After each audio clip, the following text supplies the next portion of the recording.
But first off, I want to get your thoughts on this whole love triangle with Liv, Dom, and Rhea. What is your thoughts on all this transpiring with the three of them? Oh God. Like, honestly, like I feel like, I was having a conversation with this about this to my cousin, and he was like, "What are you?" I was like, "This is so stupid," because I feel like Dominic Mysterio as a wrestler grew out of his dad's shadow a little bit. Now he's trying to get out of Rhea's shadow a little bit, but at the same time, I feel like maybe that wasn't the right move for him, especially with Liv. And don't even get me started on Liv Morgan, because I don't see how she's holding the title right now. And Right. that's just my personal opinion. Like, it's not because she's small. I'm small too, and I can knock somebody out. Well, not really, but I got the attitude of a 6'6" guy with a gun. So Right. I'm not knocking her for being small or anything. I'm just saying, but against Rhea Ripley, it just doesn't make sense. I guess for the Dominic Mysterio and his push, it makes sense. Yeah. Like, he makes mad money for the WWE. Like, Yeah, he does. to give him an even more deeper heel character is like, I think that's great for him, but at the same time, it kind of just doesn't make sense, because he was doing pretty well with the Judgment Day and the whole Judgment Day fallout thing. I saw it coming. Yeah. I'm a reader and a writer, and like I write things, so when I see things on TV, I'm like, oh, I already know where they're going with this. I seen it coming, All the way. all the way. So I'm just like, I didn't expect it to happen at SummerSlam. Right. So it was just like, what? But And then Liv keeps saving him. I don't know how much more she can take of Dom, she can't. You seen the announcement for the mixed tag match for Bash in Berlin, right? Oh man, that's gonna be crucial. Right. Like, apparently, WWE Network posted it. There's a mixed tag match with Damian Priest and Rhea Ripley against Liv and Dominic Mysterio. So I'm like, you can't run from Rhea forever. Not even like this. If some chick that tall, big, and buff came up to me, I would run too. Right. And then the same for Dominic. Damian Priest is a giant compared to Dominic. They don't stand a chance in this match. Right. I don't think. Well, let's just call it what the internet's calling it: the Tamu Judgment Day. Timu Judgment Day. The Tamu Judgment Day. Yeah. I don't see any winners there, and that sounds so bad, because Dominic Mysterio, like I said, he's a straight up. They pushed him deeper into a more of a heel, and like, he did great with that. The whole breaking away from his dad thing, the whole deadbeat dad thing was kind of lame, but Right. But at the same time, I feel like they were more powerful as a faction with Damian Priest and Rhea Ripley. So the only star I see there is like Finn Balor, but like it's his mainly. Let's just call it for what it is. He got buried. Yeah, he did. Buried. He got definitely buried. did. Yeah, he definitely did. He got buried, and he never got his title back. He never. Well, he did get a couple shots where he lost, but I feel like if they just, I feel like they set it up right to what's going on right now. The whole love triangle, the betrayals with Damian Priest and Rhea Ripley. I feel like they're marketing it right, because I see it as, Finn Balor's just a hater. Finn Balor's just a hater because Damian Priest was champion and he never got to be champion. Right. That's why. And then they try to say no leaders, but he straight up told JD, "You gotta fight with Damian tonight." He told Carly, exactly. He told him. you gotta fight with Damian tonight. Like, so in reality, I feel like he just wants to be the leader. He wanted to be the leader of Judgment Day. He was mad he wasn't. Champion, and at the same time, I saw this, like I said, I saw this coming, because supposedly when Liv was on her crazy girl tip or whatever, remember, Finn Balor took the room key that she gave Dominic Mysterio. Sure did. So they were like, I feel like they were all in on this from the jump, from when it started. Like, yeah, this is what we're gonna do on this day, and they're out. That's it. Now talking about Damian Priest, let's just switch topics for a hot second. Now, when Damian Priest was champion, if you watch the show, you know I was not the biggest fan, but since he's lost the title, he's growing on me. What are your thoughts on Damian Priest's title reign and how he's being betrayed now outside the Judgment? To be honest, you know, I've been a Damian Priest fan since he was down in NXT, and that's just well, because you know I'm a weirdo, and he dresses like a weirdo. You are not a weirdo. You're unique. Well, yeah, he's unique. I'm unique. Yeah, you know, I like rock music and stuff like that. So when Rhea Ripley came out, I'm like, oh hell yeah, you know, spikes and all that stuff. I'm like, I can vibe with this. And when I saw Damian Priest, it was the same thing. So I've been actually following his career for a bit.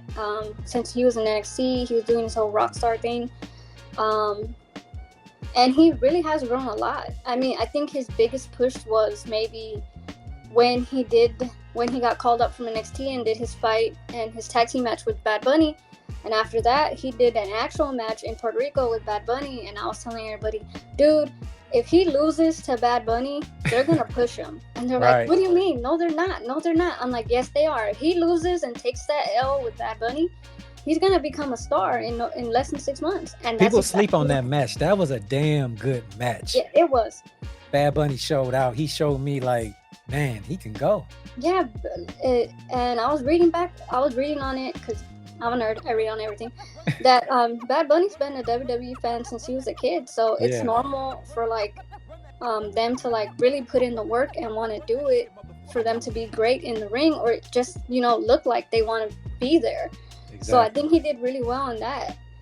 Like, but yeah, Damian Priest now, like when you saw him in his earlier years, he was kind of he was trying to be a hero. That's what he was trying to be. Yeah. Like a hero. Exactly. But I didn't really start to be like, yeah, Damian Priest until he became a heel, because he was an excellent heel. Yeah, and now that, he's been betrayed and everything, and all the promos he's doing right now, like I saw your post, you said, I wasn't really gung-ho for, Damian Priest, but after those promos yesterday's, I'm feeling something. I'm feeling it. It started to hit me.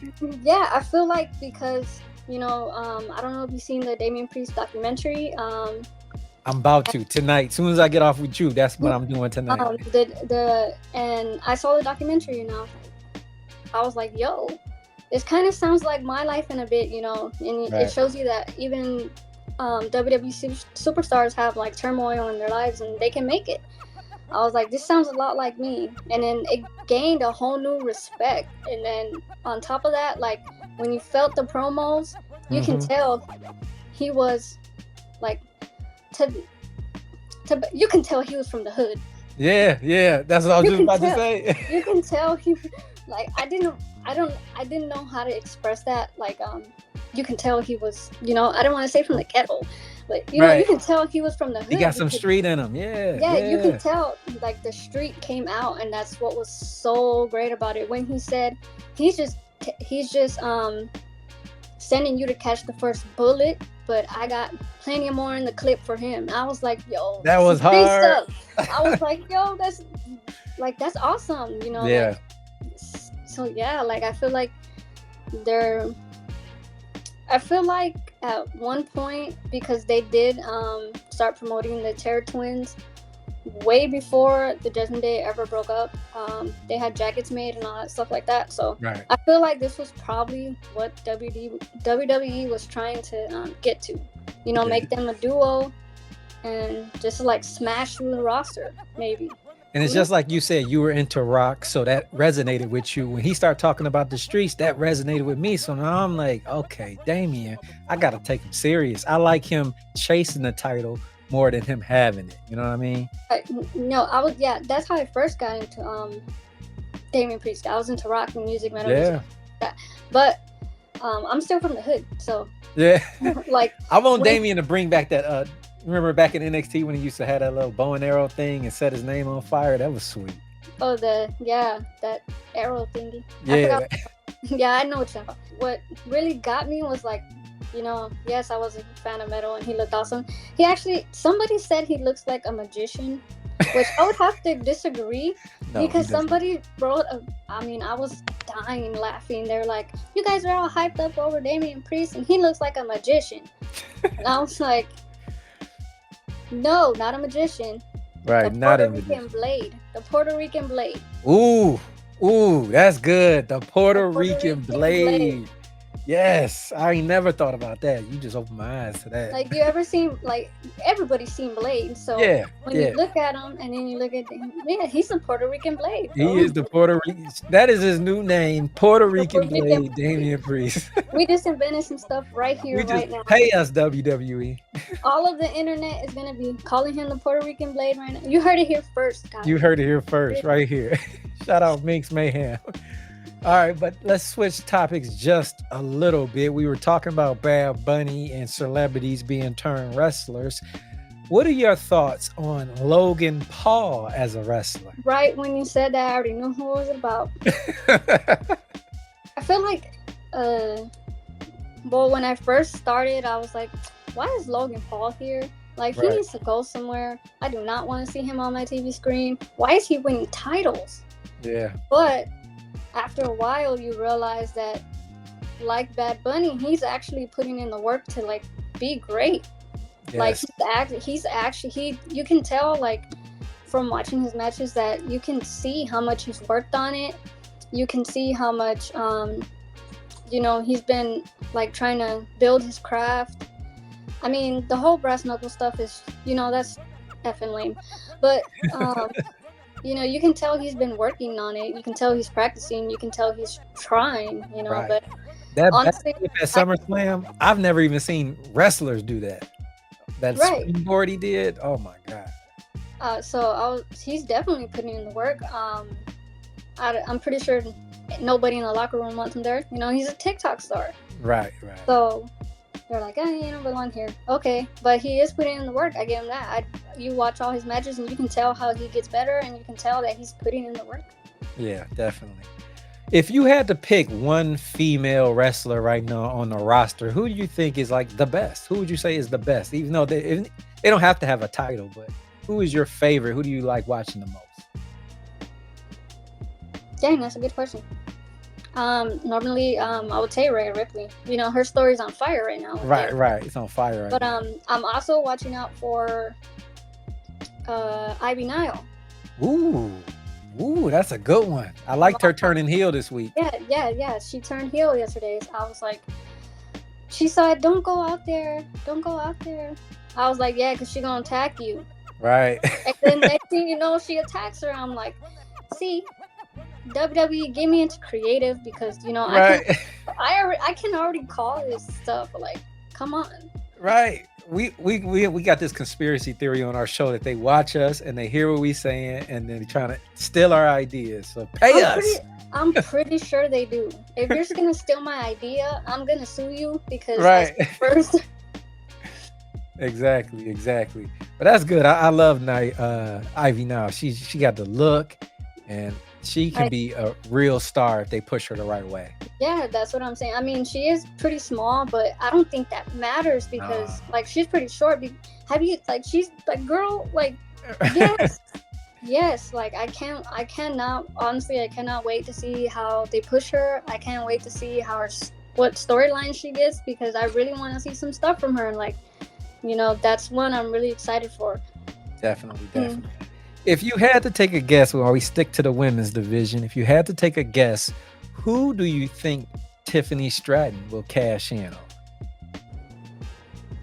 She's got that briefcase, and no woman has ever failed at cashing in a Money in the Bank briefcase. So she would be the first if she didn't succeed. Honestly, I'm calling it like I see it. Like I said, I write stories. I'm a storyteller. Right. She's gonna cash in eventually on Nia Jax. Oof. I think the same thing. We on the same page. I think eventually she's gonna let Nia get comfortable in thinking that she's not gonna cash in on her, and then when she least expects it, she's gonna cash in on her, and she's gonna win.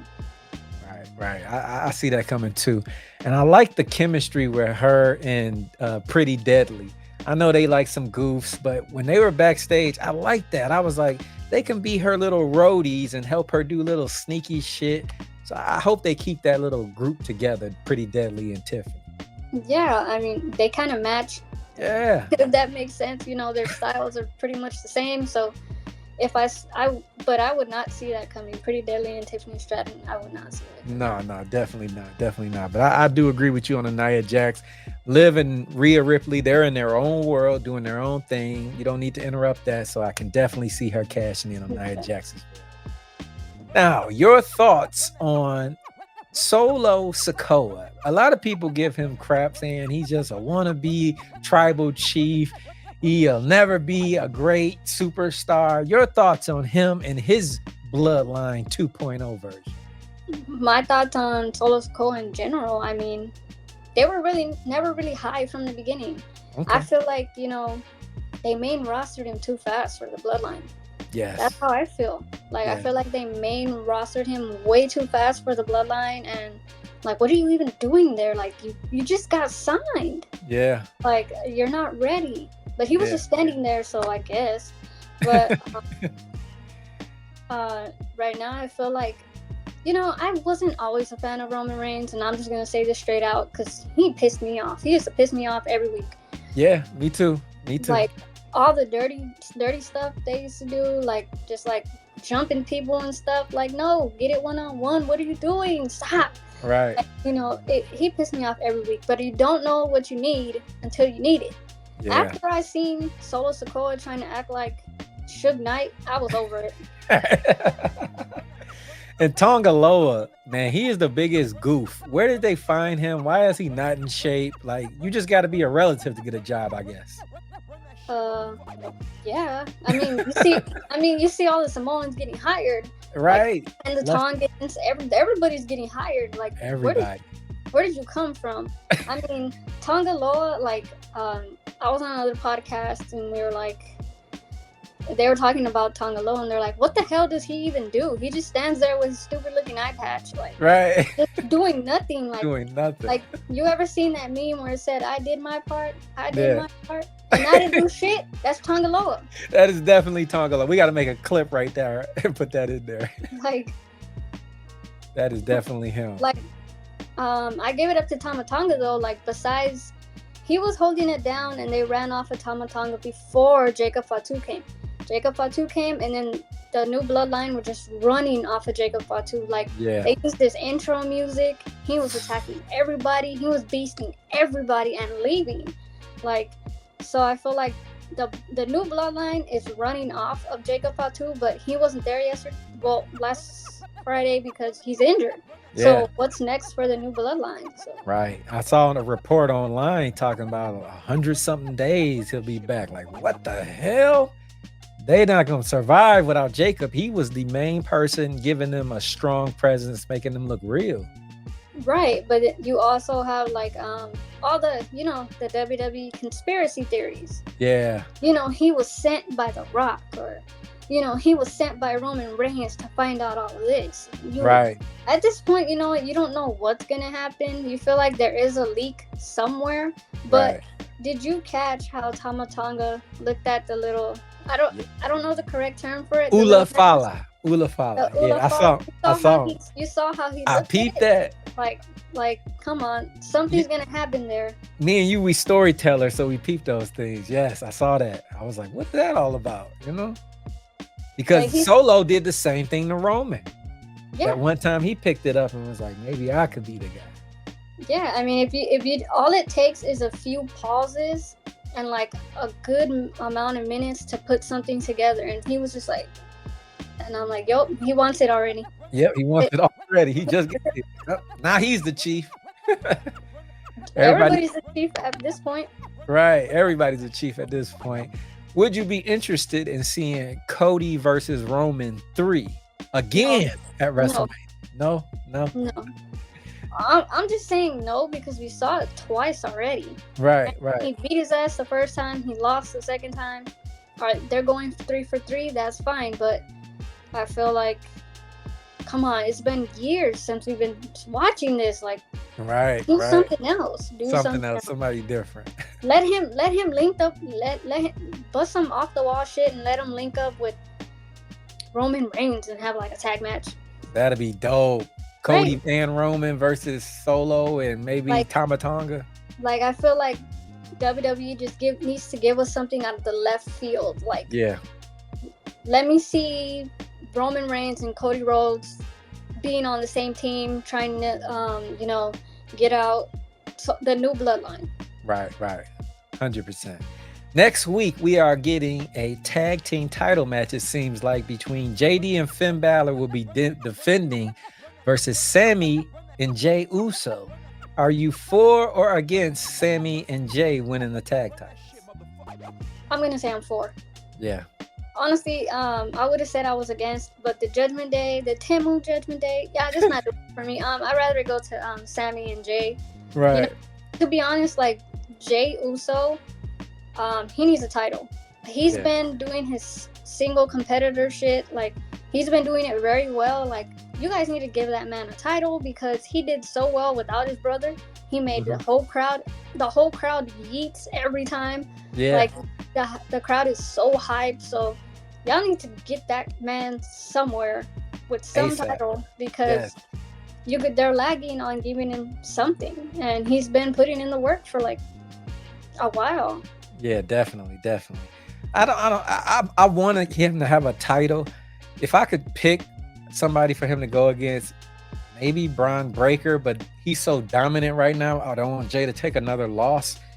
So I don't know. He's kind of lost in the shuffle. It's not a singles title that's available right now for him to go against. You can't go against LA Knight because you both are baby faces, and you don't want to have to pick one or the other. So he might be stuck with just being a tag team champion. Right.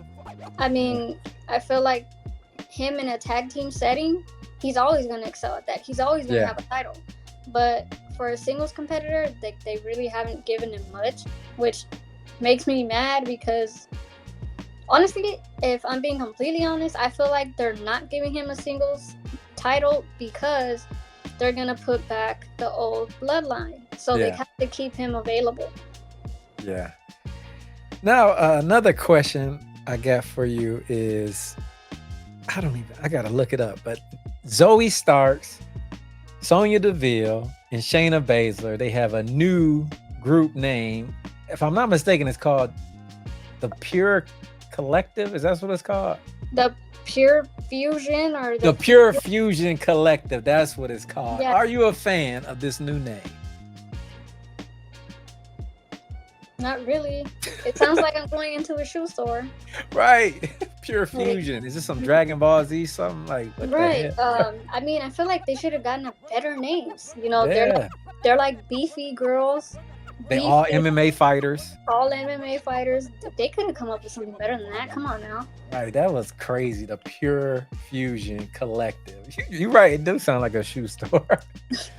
Oh man, I'm not gonna hold you up too much longer. Just got a couple more questions for you, but I want your opinion on Jade Cargill and Bianca. You know they're going against the witches for the tag team titles pretty soon, but do you want to see them stick together longer, or should the breakup happen sooner than later? That's a good question. I feel like as a tag team, they're dominant. Like you got two beefy ass chicks right there who can kick your ass. Like I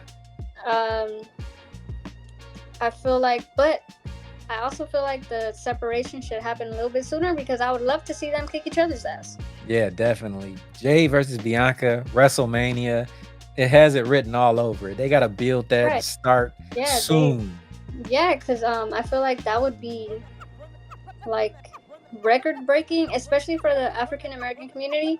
Yeah. Like you see two female wrestlers main eventing WrestleMania. Like two powerhouse superstars that are main eventing WrestleMania. Come on now. That's just, dude, that's going to be huge. That is going to be huge. Massive. Shout out Jay and Bianca, man. I can't wait to that.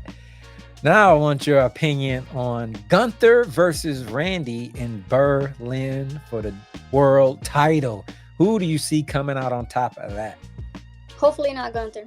Hopefully not. You're not a fan of Gunther? I mean, I don't completely hate the guy. Yeah. Just like the whole, I guess, is he a heel?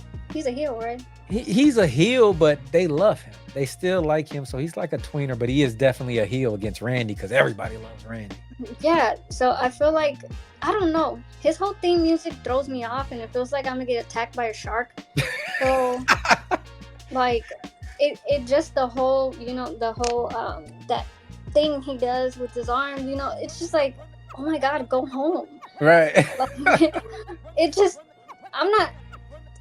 don't know. It's something about him that I don't feel like he has that would make me like him. Like, and he kind of reminds, I'm not hating on William Regal either, but he kind of reminds me of William Regal, and I didn't like that guy either. Right.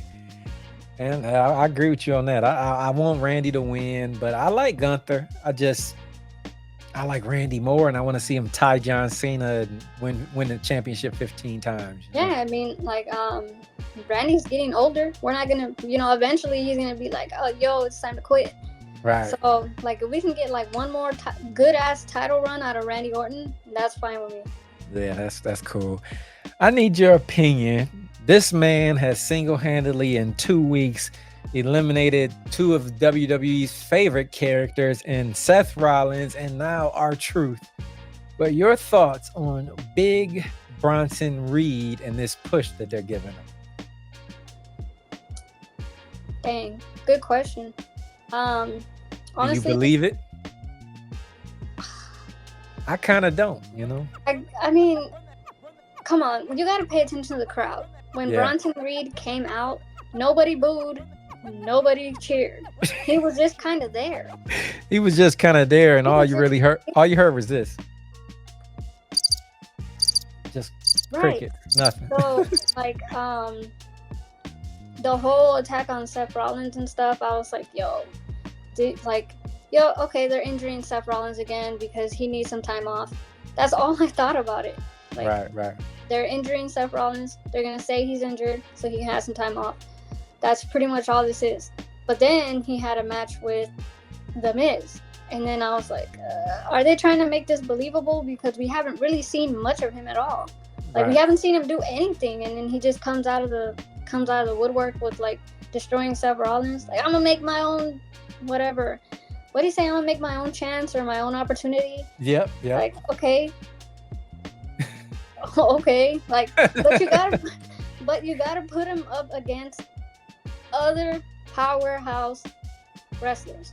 Yes. He can do great, like, if he went against, like, a Braun Strowman.